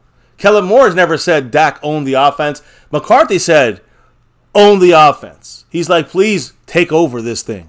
You have the keys. Show us. And that's, baby, what have I been saying 6 years ago? Outside of Dak rolling outside, which I've been screaming about for 6 years, what else did I say about Dak Prescott? And the one thing that I was concerning for me about Dak is that he never owned the fucking offense. Exactly. McCarthy saw the same thing we saw. All the way back to the Amari Cooper situation where it was Amari Cooper that had to push Dak to take some of those chances or create some of those plays. Yeah. So it wasn't the coaching or the scheme or whatever. It was, the pressure from his players saying, hey, come on, we got this, you can do this. Right. And, a lot of the times he did rise to the occasion. Obviously, sometimes not quite as much. Well, the game you're talking about, 2 games actually happened against Washington and against Philadelphia. The Eagle game was where he, basically, Amari Cooper said, look at the coverage, it's there for us to take. And Dak finally believed in the player and his teammate, who was there, by the way, only 5 weeks at the time, or 6 weeks. He believed in his teammate at this point and deviated from the Lenahan script. And it was successful on that play. It was a great play. Dak, great pass. And you can see the difference when Dak takes ownership of the team. But, he's a great leader, but he's not going to, go off script from the coaches. Well, maybe McCarthy's pushing him to do that. And that's another, that could be the best coaching move anyone's ever had and done with, outside of maybe Kitna. That is own the goddamn offense, Dak, and just, take over this team when, we're going to set you up in the right way to go around your skill set. Yeah. We're going to set you up to have different levels, different layers of players so you can see in your eyesight when you're rolling out, when you're breaking the pocket. When you have to take over this offense and just go down the field. There's going to be a mistake here and there, but take ownership. That could all this stuff does go into success on first down, success and more consistency in the rest of the game and throughout the season. That's what it's about, guys. Plain and simple. Good catch by everybody out there. Yeah. I don't know if any other comments. We're moving on here to Dak Prescott, who spoke. Yes. So I think we're caught up then. So listen, I'm going to let you handle this, big. I know you have some of his comments. When it comes to Dak Prescott, yes, he did speak. He spoke at SMU, their athletic forum. Now, that's Southern Methodist University. And Dak was like their main speaker there, guys. And they had asked him, what do you hope your legacy will be? And Dak said, quote, a man my mom would be proud of. He got very emotional, of course. He said, you got me there. But, Dak spoke about this and a couple other interesting things. Baby, I think that you have kind of the big statement about winning a Super Bowl, I think, right? Yes, which it is a big statement, but it is a short and sweet one. He was right on the stage of the SMU. He was up there with the moderator. Obviously, they're having a discussion with the panel and stuff like that. And he just straight up said, simple, we're going to win the Super Bowl. So, which of course was met with a lot of applause and lots of happiness, and damn right. Everybody's having a good time there. But Dak was very confident, very straightforward when he said it. Similar to the Marcus Lawrence saying, there's not much difference between us and the Eagles. You got to show us. So even though I love Dak and I don't think he's the main problem on this offense, I know he's not. I agree. Dak still has to show us. Talking about it is different. Showing us is what we need. That's from DeMarcus Lawrence. That's from Dak. That's from anybody else on this team, in this locker room, in this organization. I'm talking to you, Jerry Jones. And the head coaching and every coaching on this team goes across the thing. Let's see it. Stop talking about it. So, and of course, he actually was also asked by reporters there about how he wanted, like you said, his legacy. So what kind of a legacy did he want to leave behind? And he said, quote, I want to be right there with those 2 guys that can say that they won a Super Bowl with this organization. And then as a person, I want to be a hell of a player. One of the best Hall of Fame type players. And when I'm done, they'll say, oh, he was this type of player, but the person he was way better. And really, just to, as much as I hope to impact and inspire the people, you guys got me today. A man my mom would be proud of, really. There you go. Full context of that. Full context of that quote. So great job there. Now, Dak didn't stop there. Of course, he spoke some football, talked some football in here, guys. So let's start, because he basically just talked about, I say football, he talked about the running backs. Yeah. And that's interesting, guys, because listen to this. Cowboys offensive leader basically thinks that Deuce Vaughn is going to help the Cowboys immediately. Little man Deuce. Like an immediate impact. Yeah. 6th round of our draft, right? And Deuce Vaughn from Kansas State, son of Cowboys assistant director of college scouting, Chris Vaughn. It almost sounded like this is a family reunion, but in this interview, guys, with Dak Prescott, he said he's very excited about the story, but he said that he made it clear he thinks that Deuce Vaughn will be making an immediate impact for the Cowboys instantly. So, baby, what's the full quote? I got to hear what he's thinking about Deuce Vaughn and being used in this offense. Remember, red zone. We saw Deuce Vaughn used in the red zone. We just talked about that a little bit earlier. So maybe the Cowboys are using some of the Kellen Moore mindset and putting Deuce Vaughn into that role. We don't know yet, but they're definitely trying to allow Deuce Vaughn in the red zone and not running the ball, just so everyone understands. It's catching the ball. They can't catch him too easily, and he squirts out, gets a couple yards, touchdown. So, hey, look, we'll see what happens. We got to see it, right? We've been saying we got to see it, not just hear it. But let's hear what Dak Prescott said and why he thinks that Deuce Vaughn is going to be an immediate impact type player for this team. He said, quote, "That was one that you do get excited about when you see that story. Understanding, going into it, and knowing who he was, knowing his dad, thinking, oh, how cool would it be if he could make that happen? I did pay attention enough that he was there in the 6th round or something. It was like, how is he still there? Seeing that and seeing that reaction, just knowing how great of a guy Chris is, who is the father is. I'm excited about Deuce being in there, and I think he's going to be a very talented player who can help us immediately." Yeah, so obviously he's seeing something that's being implemented by McCarthy in this offense that he's utilizing. Because, again, Deuce Vaughn, I say he's playing in the red zone. He's not playing in the red zone. He's playing in the red zone with the starters, Deuce Vaughn, with Dak. So Dak is going to know that, there's a reason why we're using Deuce Vaughn here a lot on the goal line. Now, in the red, that's the goal line. And we know that, not the goal line, the red zone. Even outside of his personal relationship with the front office, that the Cowboys actually really like him. Yeah, exactly. So it wasn't a good story, feel good story kind of draft pick is the point. Now, Dak was also asked about Ezekiel Elliott, guys. Zeke. Now, again, the Cowboys have not made any moves for a short yardage. I mean, they got Ronald Jones. I guess he's the best we got right now. But we haven't, we're going at Zeke right now. Dak has been spotted multiple times with Zeke throughout the last couple of months, I guess you can say, right? Even at the I think it was July 1st, on June 1st, Zeke was at the Star, if I'm not mistaken. They're spotted there. He may say, hey, maybe I'll get back here, but they're still friends, and Zeke's still a free agent, and Dak Prescott said he's been working out with Ezekiel Elliott throughout the offseason and saying that, Zeke looks great. That's his quote from Dak. And he said, quote, "I'm excited for whatever opportunity emerges for my friend, Zeke." So he also said, quote, "That's my best friend. We'll continue to work and to continue to push each other. He looks great. I'm excited for whatever opportunity he has coming up, and I'm always his biggest fan." So Dak is definitely somebody who, if the Cowboys are listening to him, waiting for whatever Zeke's price to drop, so to speak, then that's when you might see them, the Cowboys front office saying, "Okay, Dak, we're going to bring in Zeke. How do you feel about it?" I'm sure Dak, obviously, they know how he feels about it already. So exactly, Dak has made it very, very, very clear that Zeke will always be his brother. Yeah. So again, guys, we saw with the Mike Garafolo spoke about Zeke and saying that he said, quote, "A return to Dallas is where this is headed." Oh, I'm sorry, this could be where this is headed. Let me make sure I say it right. So Garofalo just recently said that, it looks like it's going to be Zeke coming back to Dallas, kind of. Now, he also said that the Buccaneers and Chargers are two teams that have been linked to Ezekiel Elliott. Of course, the Chargers, they got Kellen Moore. So I guess that's going to drag down their defense, their offense, if they utilize him as a primary back. And the Buccaneers, well, they got Skip Pete, the running backs coach that we had here. So, you see the connection for Zeke on both those spots, and of course in Dallas itself, right? You got Dak as his biggest supporter here. So, again, when you look at the way that needs at running back may be for a pounder like Zeke, the Buccaneers, they're looking to replace the guy they let go in Leonard Fournette, who's a guy that we've talked about being out there. Hey, would that be an option for the Cowboys as well?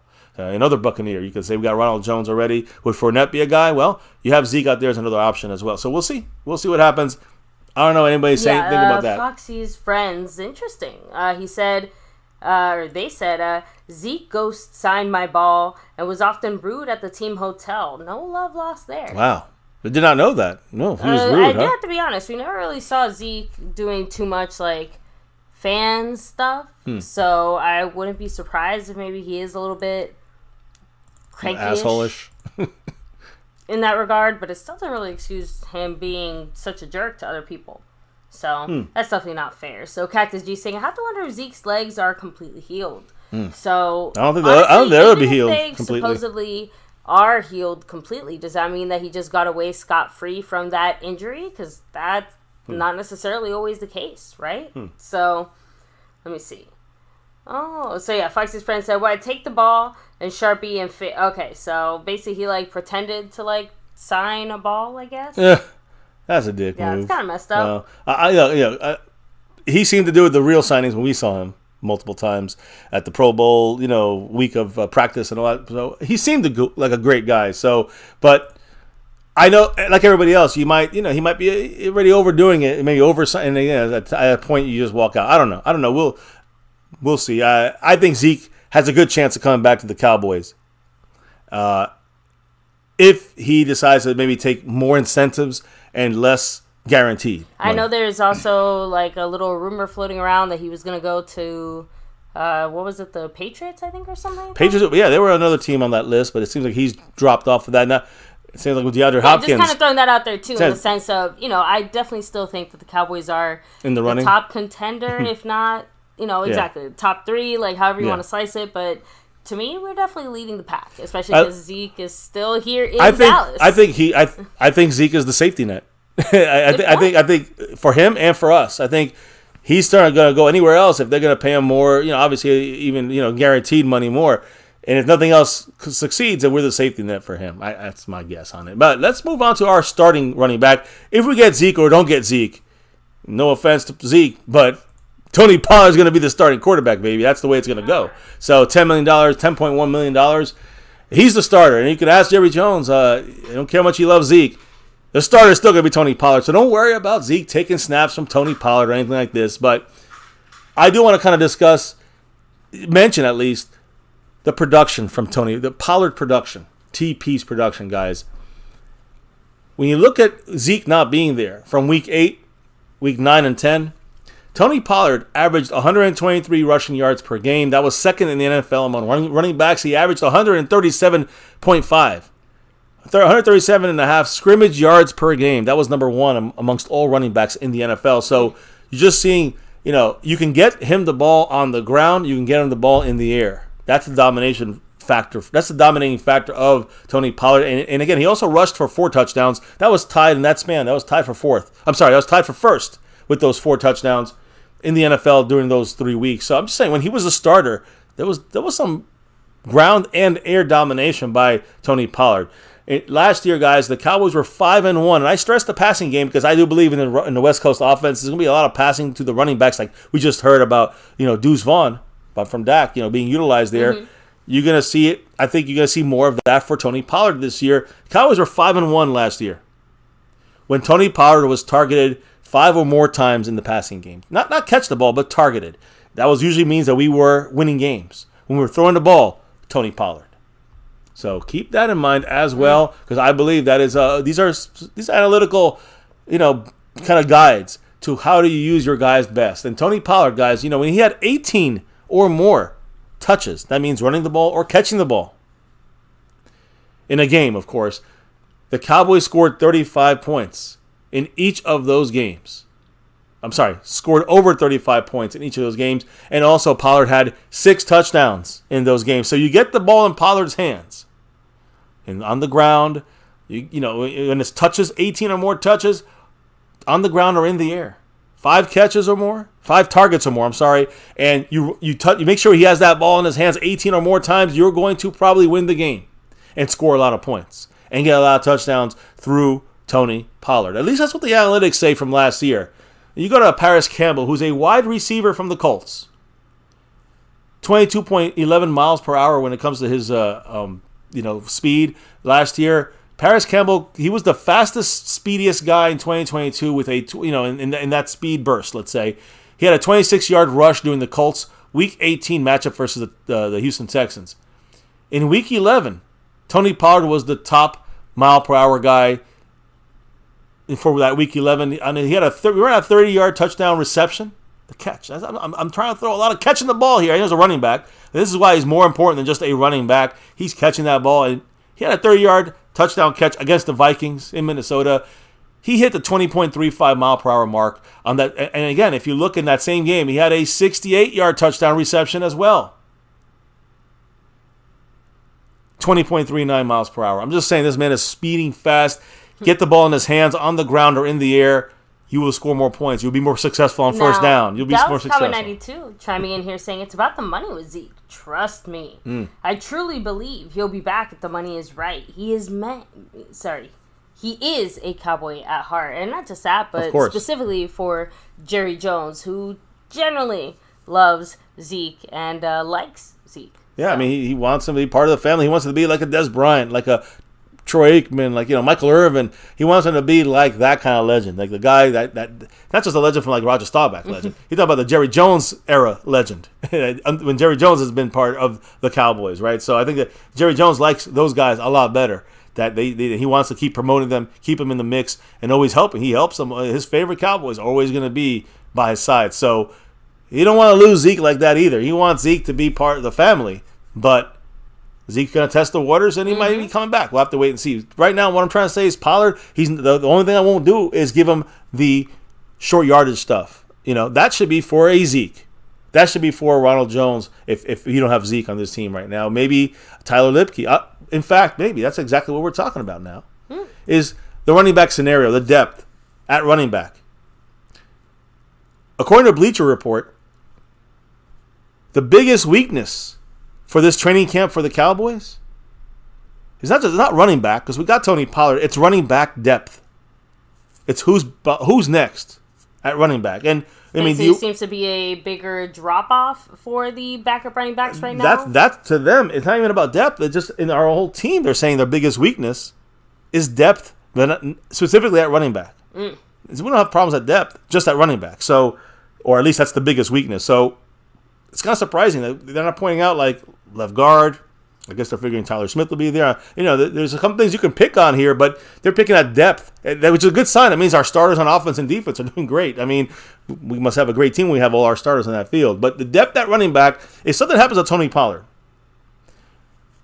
who's the guy stepping up? We know the names. We talked about it. Maybe you made the video, a quickie over there during our little break, so you guys probably caught that. But again, right now, without Zeke, which we just kind of been talking about a little bit, there's a lot of uncertainty at the running back position. Pollard, given the franchise tag, $10.1 million, guys, he's a starter. He's one of the best running backs in the league.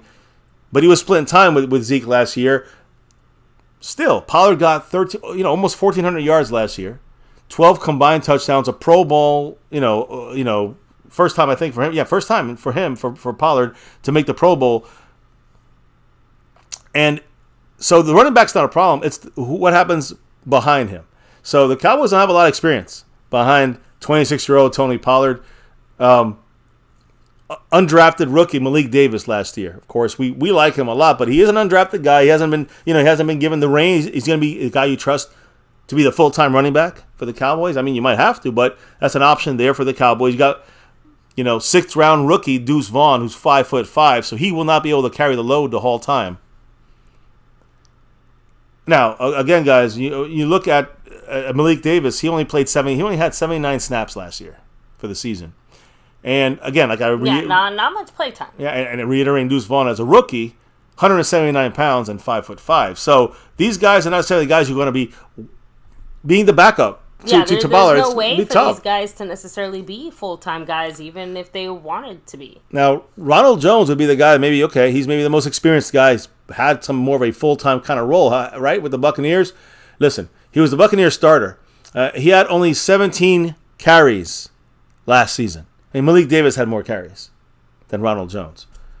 And Rico Dowdle is still there with the hip injury 2 years in a row. It's supposed to be better to go. But do you trust him, baby, to run this out, to be the running back in this offense? No. Now, I know running backs have dropped in need, and maybe we don't. The Cowboys stating that with some of these people they're bringing in, it seems like they want a little more trust in the running back spot. So then, who's the backup to Tony Pollard? That's going to be for training camp really the biggest weakness, the biggest question right now. Pollard has been, I will say that we know he's never been an every down back, and now he's coming off the surgery from that snapped leg, last year at the playoff game against the Niners. So if he struggles as being a full-time starter, fails to regain his pre-injury ability, then what do the Cowboys do when it comes to the running position, running back spot? Well, that's the big question. That's why Bleacher Report stating that this is one of the biggest problems on this team, the biggest weakness. So over the next couple of weeks, the Cowboys have to figure out if there's enough depth on this roster at running back to kind of all of them combined help. I mean, how many spots are you going to waste on that? And then you also got, are you going to re-sign someone like Zeke to kind of help with the short yardage stuff? Can he be a full-time back? I mean, he could be, but we know it's not going to be pretty good. It's not going to be very good if Zeke's going full-time. Now, West Coast offense, I would still say Zeke probably has to be the starter out of this group, but, you could have Malik Davis maybe doing some of the stuff Tony Pollard did. I don't know. What about Dalvin Cook? Again, still out there in free agency, kind of been forgotten about a little bit. I don't think the Cowboys are interested yet. Just going to leave it at that. Now, I do think there's one other option, and it's not necessarily another great option, but it is Tyler Lipke. I'm sorry, not Tyler, Hunter Lipke. Hunter Lipke, guys, who is another undrafted guy who's a fullback, but is a versatile fullback, can do a lot of different things. So, again, he has a diverse skill set. A lot of ways that he can make this team. Now, I don't think he's going to be the guy picking up the pieces if Tony Pollard goes down, but how does he play a role on this team as another running back on this roster? He's one of the bigger wild cards in this entire rookie class for our team because of his versatility. Not because of he's the greatest running back, but he's got so many things he can do that he should be able to make a team. And it's his early willingness to be able to play wherever there's a need for him to play. And there's a lot of spots he does, guys. Immediate contributions for him is going to be on special teams, of course.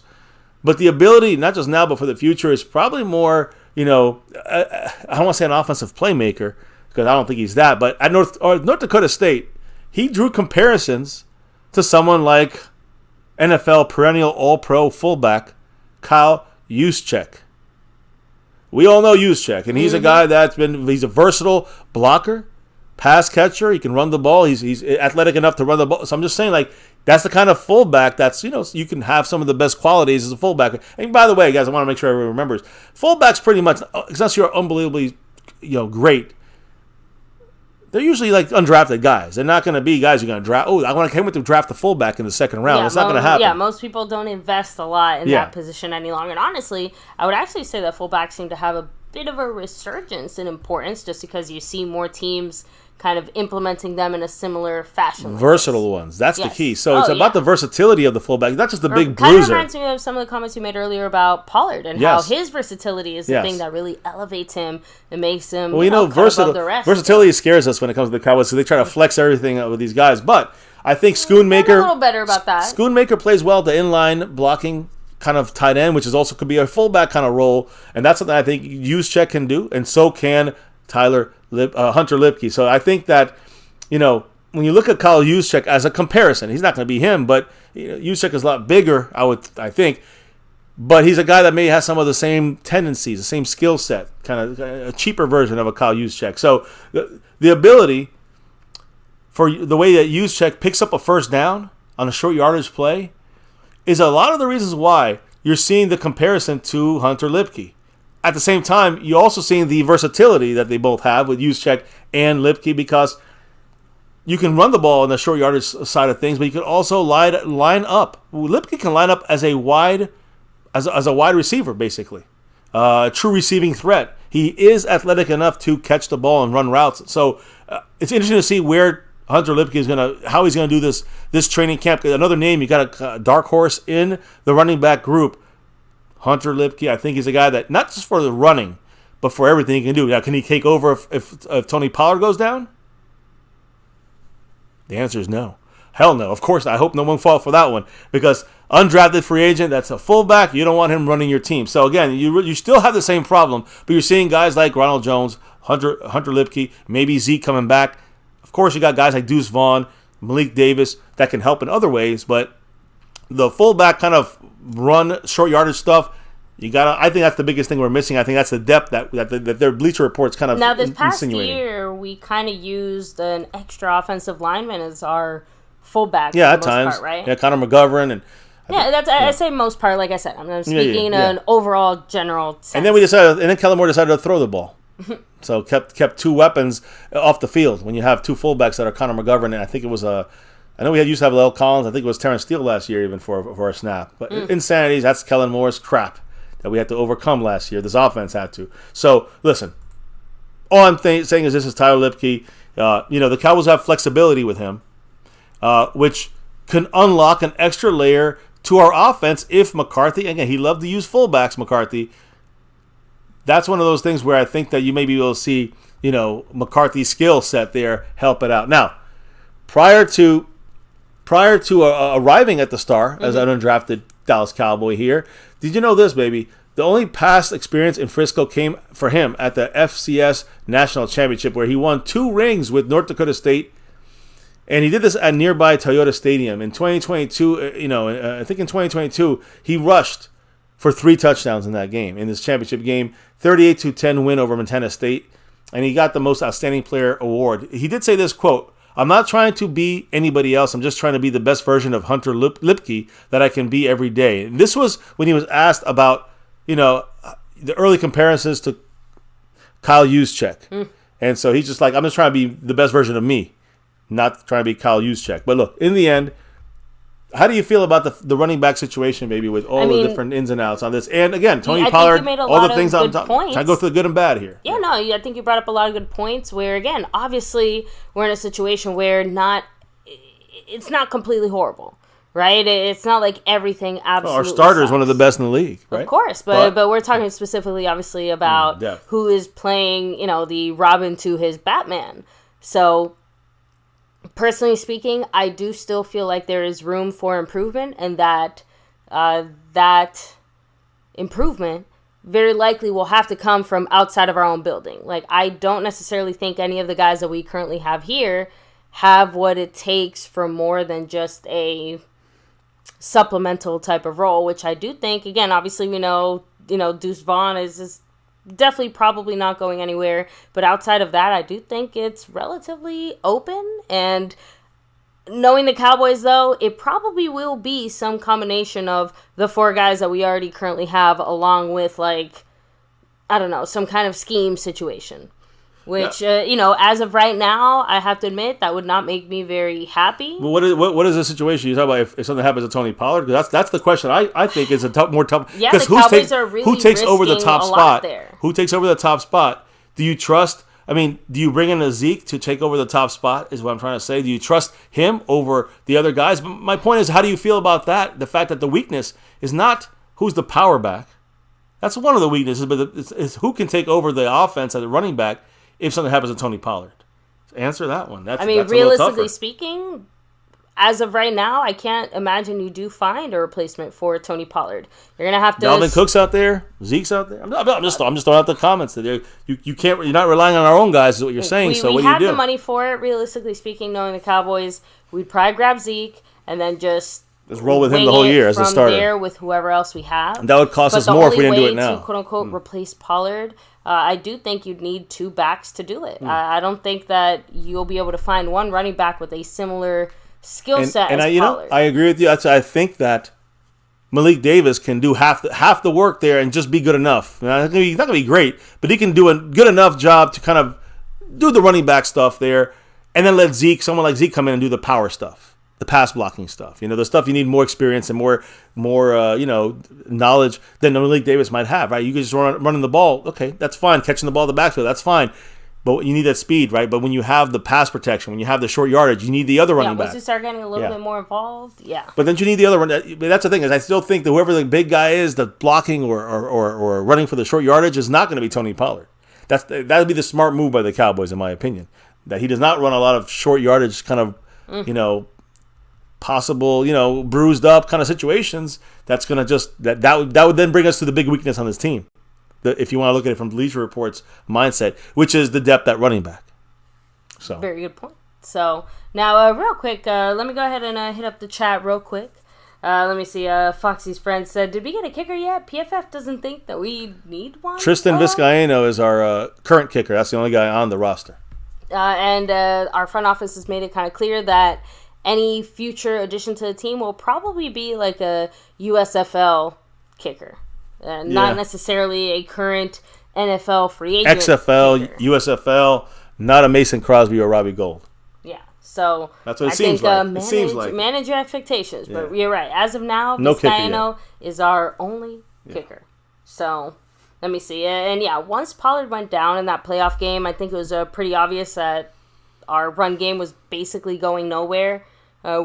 Which to me is the biggest fear. Like I said, you can't really just replace Pollard like that. So it does feel like it's a two-man job. Yeah. So, I mean, just an idea of what, just what we got at one of the weaknesses on this team. Running back depth. It's definitely true. When you break it down, it's just definitely not a lot of confidence in any of these guys taking us through the whole season. If nothing ever happens, but if something happens to Tony Pollard. So, switching gears here real quick, kind of the last stuff we're going to discuss here tonight, and it's going to have some leadership stuff, which is offense, and we know we got some new guys on this offense, Brandon Cooks, kind of veteran helping guys like Jalen Tolbert and other guys, but on defense we added some guys here, kept some guys here, re-signed some guys, and added some rookies. That it's kind of falling in that same pattern. We're going to hear from Dan Quinn on this here shortly, but first, when it comes to Dan Quinn, let's just do it right now, guys. Dan Quinn, our defense, crazy. Obviously, one of the best pass rushing teams in the league last year, but do not forget about the secondary. Versatile secondary, guys. We talked about the heavy nickel in the past, big nickel. 3 safeties. That Dan Quinn loves to run that because they have run support combined with coverage ability, so you can play all kinds of offenses and all kinds of personnel, with a big nickel, heavy nickel safety core like we have with Donovan Wilson, Malik Hooker, and J-Ron Kearse. So last year, among teams that used dime, again, dime we're talking about, usually a lot more defensive backs, right? Yeah. So you're taking out some linebackers, putting defensive backs. Of the teams that use at least 10% of the time they use dime defense, that means 6 guys or more that are cornerbacks or safeties. The Dallas Cowboys ranked number 1 in both opposing QBR and EPA per play. Again, guys, the opposing QBR when the Cowboys ran dime, 28.9%. I mean, that's where I was going to say that's actually a significant chunk of the offense there. I'm just saying the whole third practice. No, 28%? No, that's not percent. No, 28.9 is the QBR. Oh, gotcha. So that's the quarterback rating. My bad. Usually goes up to 100 and whatever. Again, 28.9. We're keeping quarterbacks shut down when we get the dime defense on that field. When we get 6 defensive backs, safeties, or corners, combination of those guys, as long as there's 6 or more, we're number 1 in the league. And again, we use dime at least 10% of the time. Not many teams out there using that much dime. So, again, now if you look at the teams that used, the most dime last year. Outside of us, of course. Well, no, what else included? When you look at the whole ranking, 6 of them finished in the top 10 in weighted DVOA. The Patriots, Titans, Chiefs, and then our Cowboys. Steelers, Commanders, Raiders, Saints, Ravens, and Seattle. But here's the thing, guys, and I think, what's her name from ESPN? Mina Kimes, I think her name is. Mm-hmm. She brought this up, and again, basically saying that teams that have, and it's kind of my thought of this, kind of when you break it down, she put these numbers out. What it looks like when you look at these teams, like the Patriots, the Titans, the Chiefs, the Cowboys, the Steelers, the Commanders, I guess Commanders too, some of these Ravens, Seahawks. A lot of these, not every team, but a lot of these teams have an elite stand-up linebacker, edge rusher kind of guy. A stand-up guy. Who would be that on our team? I think we know his name is Micah Parsons. But you see other guys out there. What was his name from the Patriots? He was in first place up there with Micah with sacks in the beginning of the season, I think, last year. I think we had, of course, Doesn't the name start with the Q? I guess not. No, I don't think so. Steelers had TJ Watt out there. No Niners out there with Bosa. But I'm just saying, you have a lot of, Chris Jones over there with the Chiefs. You have a lot of these big guys. Now, I don't know if they're all stand-up. I don't think he was a stand-up guy. But the stand-up type rusher like a Micah Parsons, you stand up kind of at the edge and come in there, a linebacker type guy that you can put pressure. It seems like a lot of these defenses, when you have a top stand-up linebacker kind of edge blitz guy, you are going to have fantastic coverage. You can put out there 6 corners and you can really lock down opposing quarterbacks. So,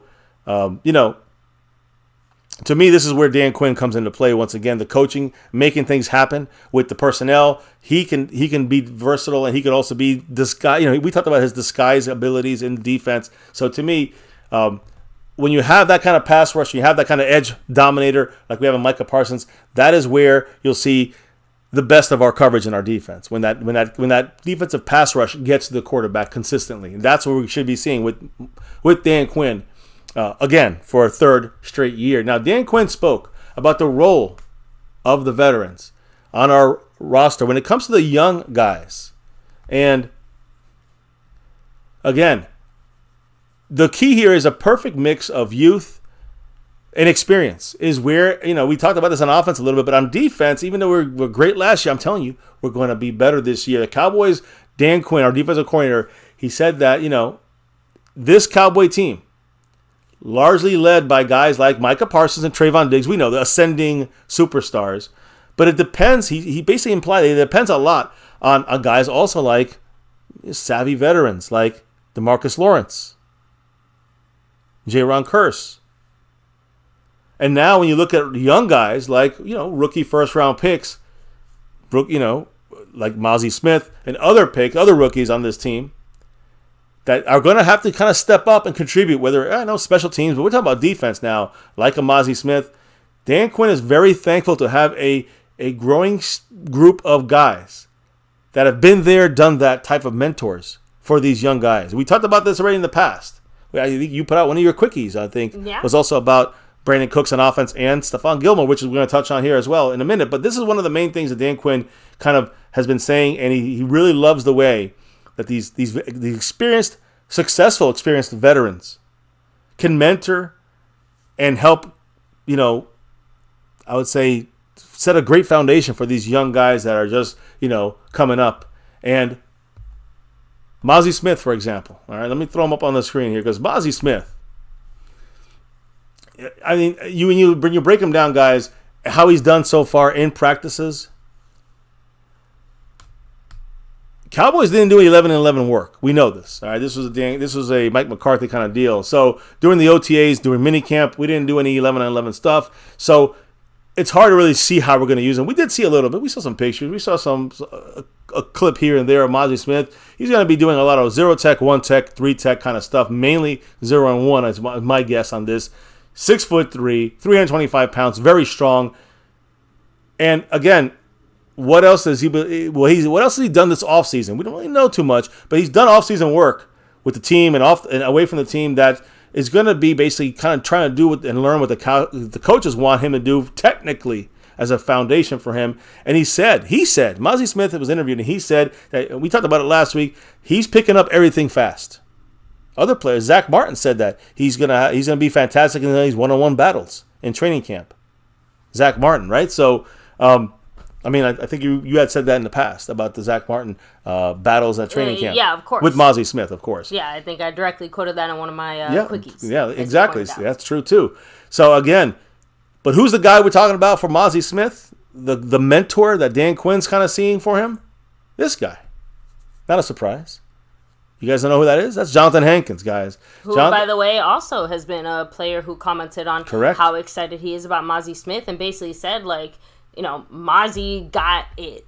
Yeah. So, again, one thing that he knows, we know that someone like Hankins helped our run defense so well that it helped our entire defense, right? That's what you do. When you have everything else that's great and you have that one little hole, if you can plug that hole, even with a guy who's maybe going to get older here, maybe he's not going to be a guy who can count on for years and years in Hankins, but you saw what he can do and how he helped the defense immensely. Helped guys like LVE, which I think he's the guy he's helping the most, to be honest with you guys. But once he helped and the front office finally bought into this, then we got Mozzie Smith with our first-round pick number 26. And I think it was a damn good pick. Assuming that all these things are true, we've got to see it, right? We can talk about it, got to see it. So what did Dan Quinn said, and he said this very recently, guys, about guys like Mozzie Smith, about guys like Eric Scott Jr. and Stephon Gilmore. So again, these guys, you see the cornerbacks, well, Stephon teaching, helping, guiding, the first sixth-round pick, Deuce Vaughn was the second sixth-round pick, but our first sixth-round pick, Eric Scott Jr. So what did Dan Quinn say about all these guys? So Dan Quinn said, quote, "If I was a young player, Mozzie Smith, I would almost pay anything to have Jonathan Hankins mentor me. If I was Eric Scott, I would almost pay anything to have Stephon Gilmore be in the meeting room. Talk about it, a technique, something that's different. For the players who are here to take on that responsibility, knowing that these guys are going to help us play and help us get them to our standards fast, I think it speaks volumes of the locker room and the culture that Mike's created here." And so a big high praise there for Mike McCarthy. Even Quinn himself is crediting McCarthy for that kind of, mentor, friendly, competitive kind of growth situation that we have here. Exactly, with these mentors relationships, right? Everybody is kind of competing against each other and pushing everybody else to grow alongside of them and with them. So, and Hankins is obviously a guy who, is very good at what he does, even if he obviously is a little later on in years now. Yeah, and he's not even that old, but he's going to probably break down sooner than later. And when you look at guys like Hankins and Gilmore, both these guys have a combined 21 years of NFL experience that they bring to the Cowboys locker room. And, they are among the Cowboys' 4 most NFL tenured professionals. So these are we talk about both these guys, and Stephon Gilmore and Hankins, these guys are in our team. They're the oldest guys basically in the NFL for us. Two of our top 4 guys are these 2 guys I just mentioned. So, as we know, Hankins was acquired in a midseason trade last year. It made an immediate impact on and off the field. It was quick for Quinn to realize the importance of that and the importance of bringing in someone like Stephon Gilmore, especially when he heard from other people. I know we said this before, but maybe what did he say? This is gonna drip onto someone like, Eric Scott Jr. But what did, Dan Quinn say about, acquiring in a trade, Stephon Gilmore and his skills? So Quinn said, when we did sign him, I bet I got 10 or 12 calls or texts saying, "DQ, this is your kind of guy. You're going to love this guy." That told me a lot about and then the first interaction, just knowing how hard he works, seeing the connection with Trayvon start, and then with some others, that was a big deal for me to see that. To say, not only do I have all this knowledge, but I'm willing to share that wisdom. And that's a really important thing for coaches to do, but also for veteran ball players to do if they have the ability to share it. No, I think that is, I do agree with Dan Quinn on this. I think that the culture is obvious from McCarthy. He likes to bring in veterans that are still obviously, they're not coaches and they're not just mentors, but they are going to provide the skill they need for offense or defense, whatever the position they're going to play, but also they're going to provide mentorship, on the job kind of coaches in a way to help set the foundation for some of these young guys that are just learning, trying to find their way, and they're getting guided by some of the best, I should say. And that was in Green Bay. That was here with the Cowboys. It just seems like he's been doing that a lot more, McCarthy. And as you said, maybe it was Dan Quinn that was the one that was giving credit to McCarthy on this as well. Yeah, and since we know that Dan Quinn would definitely know what's going on behind the scenes, again, just even more evidence that McCarthy is being allowed to truly make this offense into what he feels like is the best thing for it. Oh, good point there. It's just definitely a McCarthy-controlled fingerprint team, especially when you look at the offensive side of the ball.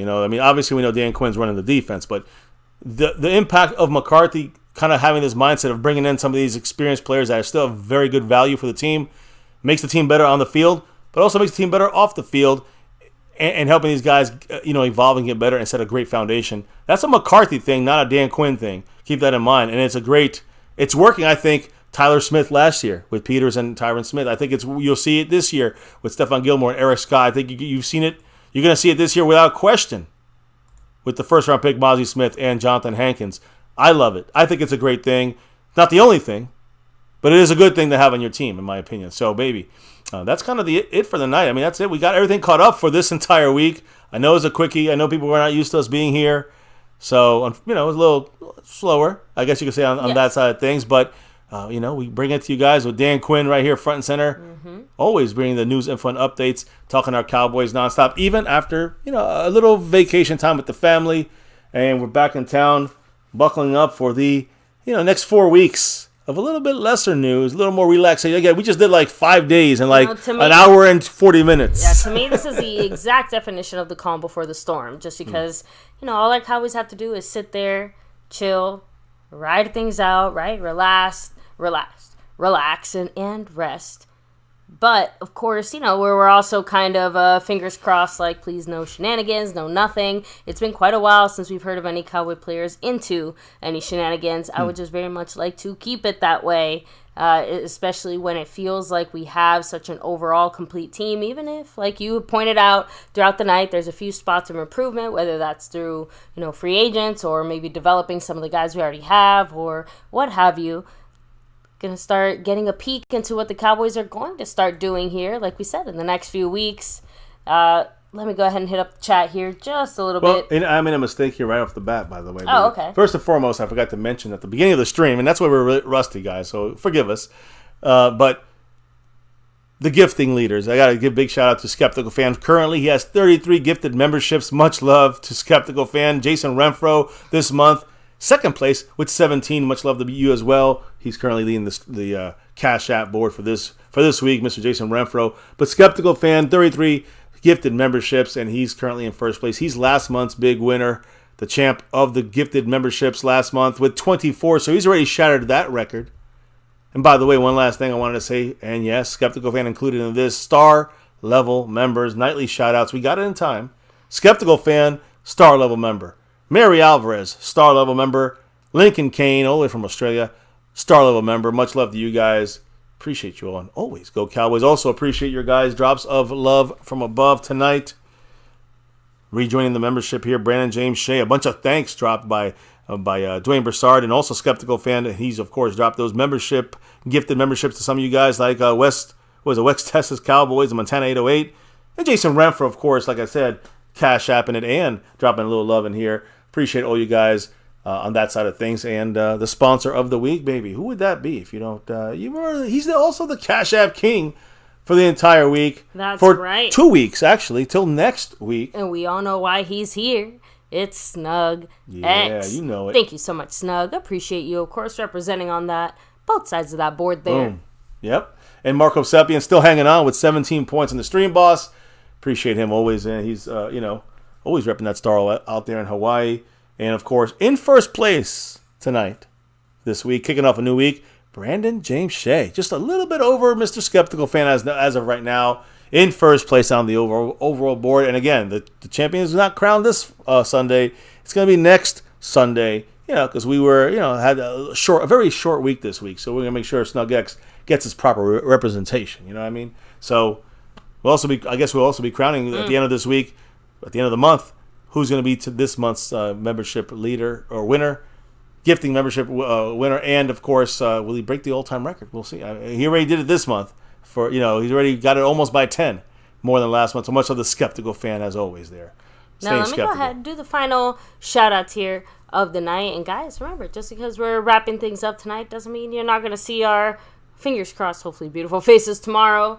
And, of course, for these next 2 weeks as we get back into, like you said, baby, the MCF swing of things officially, even if it's a little bit quieter out there right now. We got to rev up for that for training camp. Once we get training camp, we'll be full systems go. Man, so we have Retro Scotty. Have a great night. Foxy Friends, in the house. Much love. Appreciate your comments here. We have Bruce, got the Toxic Juice, of course. Scorpio representing. Cactus G in the place to be. Christian E throwing out there saying Boss Man is just another JJ Wilcox. And that means that'd be a big waste of a second round pick. So, let me see. Wilcox played safety though, right? I think he did for us, yeah. So, Cactus G saying that they need to protect Zach from Mozzie. I think Zach can protect himself, but like I said, that's definitely going to be a matchup to remember. I imagine it's going to sound like two giant boulders smacking into each other.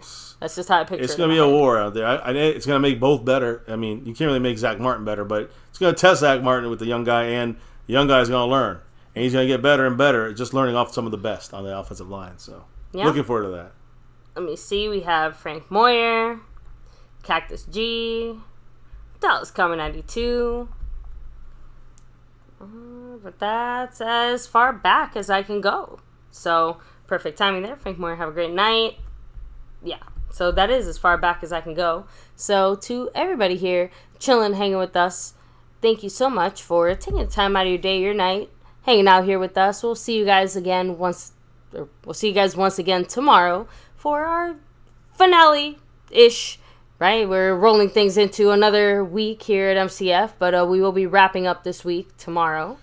No, baby. So you're a little off on things here. You're a little off on things, baby. No, you missed what I said. I know you're a little sleepy, but I'm sorry. I literally just said it. We're going whole all the week. It's going to be a 10-day thing. But I just said that too. You're wrapping up not this Sunday. We're wrapping up next Sunday. I just said that. Maybe you're off. Anyways, go ahead, baby. Wrap it up for us. Why do we do this every single night? What is it? What it's about here on My Cowboys Family on the nightly? It's that navy blue, that silver too, and that star over everything. I'm sorry, guys. Win, lose, or draw, good, bad, or ugly. Here, we're always repping that star over everything. Appreciate you guys rolling with us.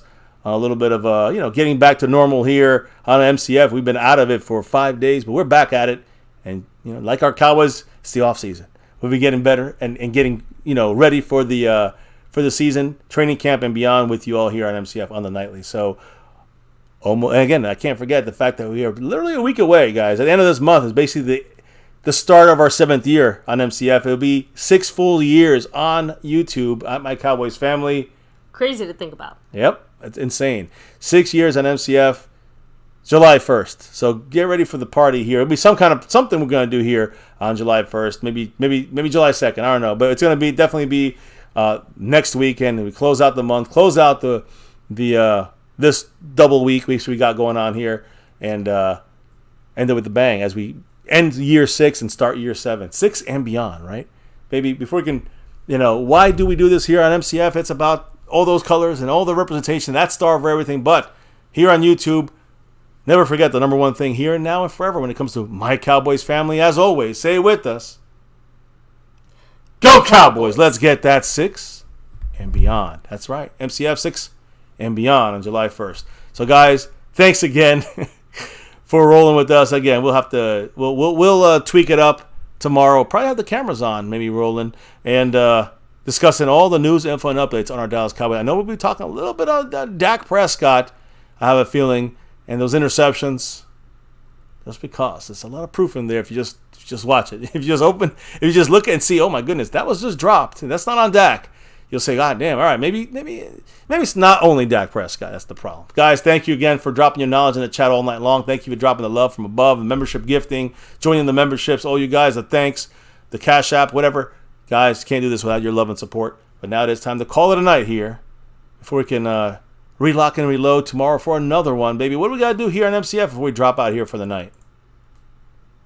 We got to drop the beat. Oh, yeah.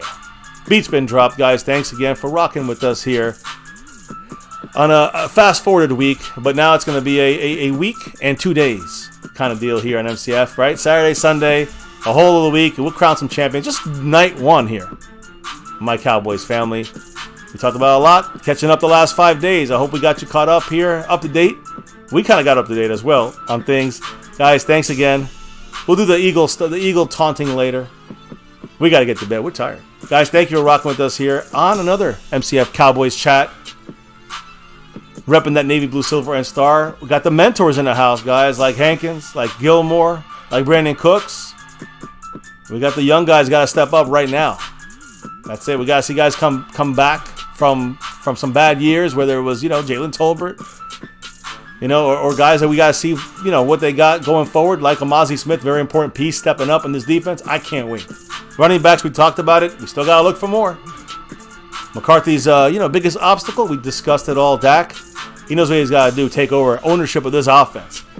Guys, can't do this without you guys on MCF, My Cowboys Family. It's always about that navy, blue, silver, and star for everything. Never forget the number one thing right here on this channel. Much love to everybody. Stay safe. We'll see you back tomorrow for another one. Have a good night. Peace. And never, ever forget, Go Cowboys!